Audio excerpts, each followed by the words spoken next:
The training dome of the Galactic Academy echoed with laughter. Rows of cadets, scaled, feathered, chitinous, and tentacled, watched the lone human standing awkwardly at the center of the arena. The event was supposed to be routine, survival course simulation. Each cadet was given adaptive exosuits, protective gear, and an assortment of tools to endure hostile environments projected by the Academy's hologenerators. The dome shifted into different biomes, testing strength, reflexes, and resilience. But the human, Cadet Marcus Hale, had arrived without donning a suit. "Where's your shell, soft skin?" one insected cadet hissed. "Maybe he thinks his fragile bones are enough." A scaled warrior chuckled, her talons clinking against her armored gauntlet. Another cadet, avian, feathers glimmering in neon light, tilted his head mockingly. "Perhaps he misunderstood the assignment. This is survival training, not nap time." The laughter grew louder. Marcus didn't flinch. His lips twitched into something between a grin and a smirk. He had heard this before. Fragile. Weak. Breakable. That was the word most aliens used for humans. On nearly every planet in the Coalition, humanity was a curiosity. Primitive Deathworlders, barely accepted as members, mocked for their lack of natural armor, claws, or venom. The instructor, a towering reptilian officer named Vera, tapped her staff against the floor. "Enough. Begin the simulation." The wall shimmered, and suddenly the dome was no longer a dome. Jagged mountains rose from molten rivers. Ash and embers swirled through the choking air. The ground trembled with volcanic fury. The cadets activated their exosuits, glowing shields forming around their bodies. Air filters kicked in. Stabilizers anchored them against the trembling ground.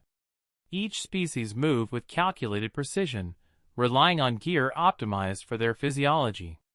Marcus inhaled the hot, sulfuric air and coughed once. Then he grinned. He stepped forward, bare-skinned, no filters, no shielding, just a human in Academy fatigues. "Mind if I try without gear?" he asked casually, his voice carrying across the comms channel. The laughter stopped. For a moment, even the ash seemed to hang still. "Impossible," one cadet muttered. "The atmosphere alone would sear his lungs. His skin will blister before the minute ends," another whispered. But Marcus kept moving. He climbed the unstable slope with nothing but his boots, weaving between cracks that spewed molten fire.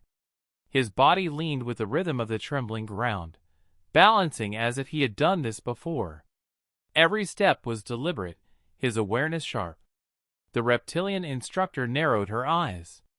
Humans were cataloged as reckless, but this wasn't recklessness. This was experience. Marcus crouched near a fissure, examining the glowing cracks. He didn't flinch when sparks hissed inches from his face. He moved with the calm confidence of someone who had grown up around danger, not avoiding it, but adapting to it. "You're insane," the avian cadet muttered over comms. "Not insane," Marcus replied. "Just used to worse." The dome shifted again. The volcano dissolved into an Arctic wasteland. Winds howled, shards of ice whipping like knives.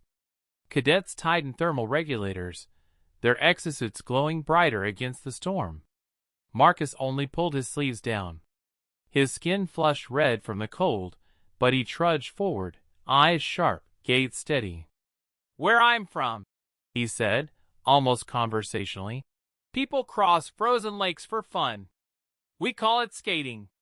Some cadets looked at him, as though he were lying. Others, silently, began recording the human's performance for review. The dome cycled through environment after environment, acid swamps, gravity shifts, vacuum tests. Again and again, the cadets relied on their gear, adjusting filters, recalibrating shields, or cursing when systems glitched. Marcus? He adapted.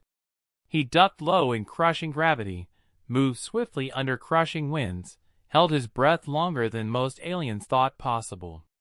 His body bore the strain, his lips bloodied, his skin bruised, but his spirit remained unshaken.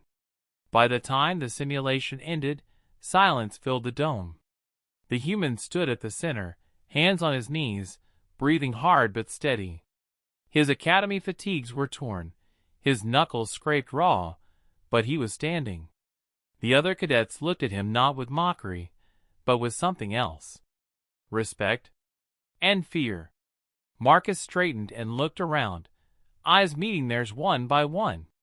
"Humans don't always need armor," he said, voice hoarse but firm. "Sometimes, the only gear we've got is us." No one laughed. The reptilian instructor tapped her staff again, breaking the silence. "Lesson recorded," she said. "Let it be known. Humanity is not fragile. Humanity adapts." And in that moment, the cadets understood. Fragility was not weakness. It was the reason humans survived everything the galaxy threw at them.